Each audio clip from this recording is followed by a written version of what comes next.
में, उत्तर प्रदेश में, महाराष्ट्र में, मध्य प्रदेश में, राजस्थान में, दिल्ली में एक एक युवाओं को लेकर पढ़ाया लिखाया और हम सभी भारत के संतान है, भारत माता के संतान है, इसका जब अनुभूति कराया तो वही जाके आज वहां नेतृत्व करने वाले लोग खड़ा हुए।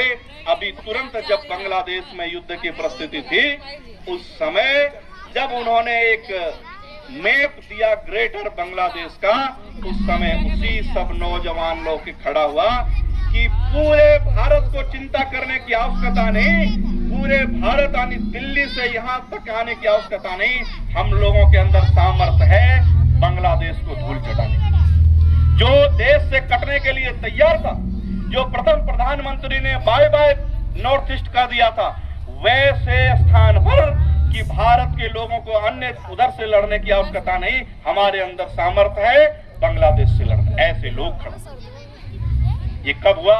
जब हम लोग जागृत होके एक एक लोगों पर विचार किए, एक एक लोगों का राष्ट्रीय भाव जागरण हुआ। तब कहा जाता है जब जब हिंदू भाव भूले विपदा आई महान, भाई छूटे धरती खोई। ऐसे यानी जब जब जहां जहां इस प्रकार का भाव हुआ वहां अपना हमने भाई भी खोया, अपनी हमने मिट्टी भी खोया। इसलिए ये मूल जो अपना है, ये हमारा धर्म संस्थान कभी नहीं मिटे, इसके लिए इस मूल को सभी लोगों को सोचना पड़ेगा। अभी अनेक प्रकार ये जो जाति की बात कही वास्तव में एक बड़ा सेंसिटिव विषय भी है और ये बड़ा अपना जैसे लगने वाले भाषा भी है, किंतु याद रहे कि सबसे पहले जाति अलग करने का भाव और उसमें हिंदू भाव न रहे, ये संगठित होने का मात्र एक क्या कारण हो सकता है कि हम भारत माता के संतान हैं, हम उसी राम और कृष्ण को मानने वाले लोग, इसी के आधार पर हम संगठित हो सकते हैं, हम भाई हो सकते हैं। सबसे पहले ये जो आधार बिंदु है इसको नष्ट करो। आने जिसको कहा कि अहिंदू, पहले अपने आप को हिंदू न मानो, ऐसे कहेंगे तभी वो जाके अलग हो सकते हैं और उसके बाद ही हमारा षड्यंत्र चल सकता है। आप इस स्थान पर रह रहे हैं, पीछे आप बहुत सुंदर पीछे अनुभूति एक ऐसे संगठन तैयार हुआ जिन्होंने कहा कि पशुपति से तिरुपति तक रेल कॉरिडोर की स्थापना करने का आप इसमें विचार करिए कि कितने माताएं निसंतान हो गई, कितने बहनें विधवाएं हो गई, लेकिन आपने मिला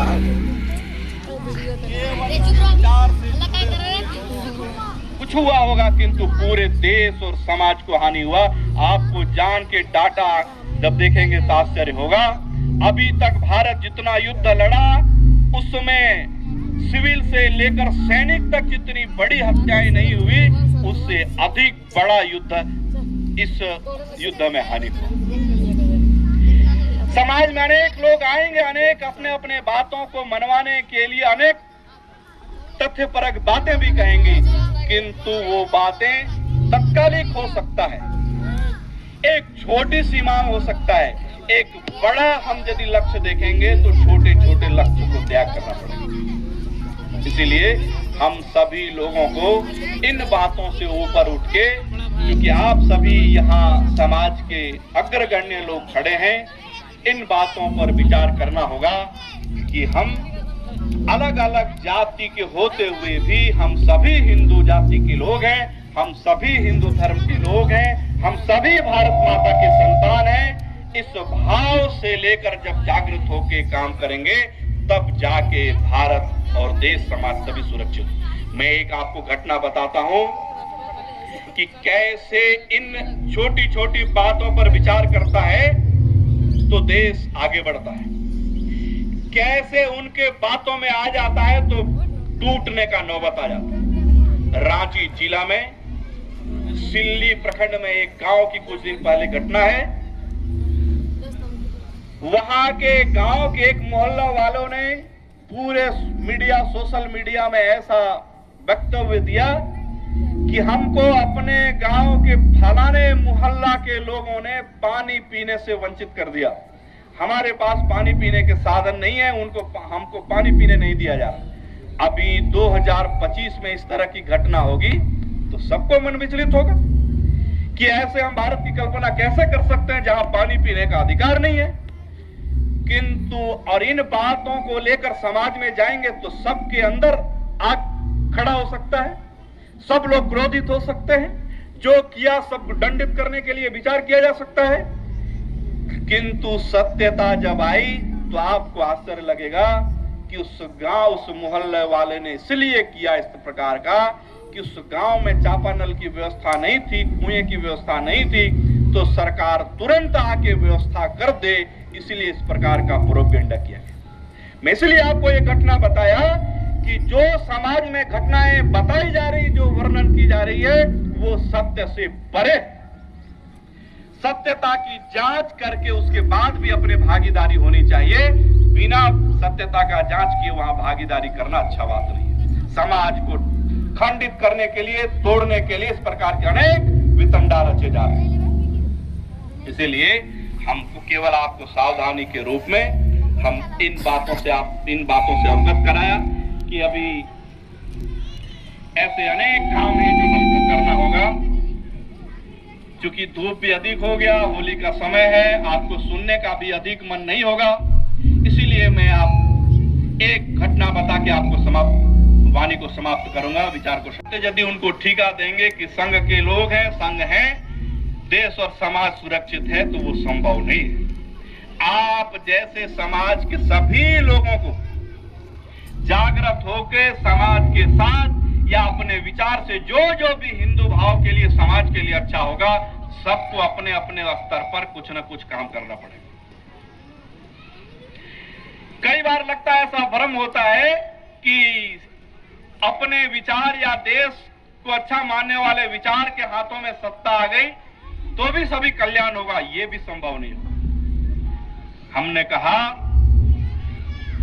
केवल सत्ता से मत करना परिवर्तन की आस, जागृत जनता के केंद्रों से होगा अजर अमर भारत का इतिहास। जब समाज में अलग अलग लोग खड़ा होंगे, जो विनोबा भावे ने कहा ग्रामे ग्रामे सभा कार्या, जो स्वदेशी में रविन्द्रनाथ टैगोर ने कहा नायक खड़ा होना, जो भगिनी निवेदिता ने कहा राष्ट्रभक्त खड़ा होना, ये होगा तभी भारत सुरक्षित होगा। इसीलिए हम सभी लोगों को ये खड़ा होना होगा और विचार करना होगा। छाती पर खड़ा हो यदि दुश्मन तो धर्म केवल प्रहार है। उस समय कोई विचार करने की आवश्यकता नहीं। जो जिस समय है उस समय की मांग है, वो करना ही पड़ेगा। हार और जीत तो समर के बाद का विचार है। हार और जीत किसमें होगा ये देखने की आवश्यकता नहीं, ये तो समर के बाद विचार करने की बात है। इसीलिए अभी जो परिस्थिति है आप सब लोग समझ रहे हैं, ऐसे सभी लोगों को अपने साथ लेकर समाज में जो भी अच्छी बातें हैं, जो आप कर सकते हैं, वो सभी लोगों को अपने हाथों में काम लेकर जब आगे बढ़ेंगे, तभी देश जो हम लोगों ने कल्पना किया कि आजाद भारत में या आजाद भारत के जो 100वां वर्ष हम मनाएंगे, उस समय हम कैसे भारत करेंगे, कैसे भारत देखेंगे, तो किसी भी आधार पर भारत में कोई भी छोटा बड़ा किसी के आधार पर भेदभाव, चाहे आर्थिक आधार पर, चाहे सामाजिक आधार पर, चाहे शैक्षणिक आधार पर, चाहे लिंग आधार पर, किसी आधार पर भेदभाव नहीं। सभी को अवसर देना और सभी अपने कंधे पर, अपने हाथ में भारत माता का ध्वज लेना, ऐसा विचार करेंगे तो जो यहाँ के लोगों ने भी, जो संघ के लोगों ने भारत माता की जय जो कल्पना किया, वो निश्चित होगा। कहा जाता है यतो धर्मस्य ततो जय।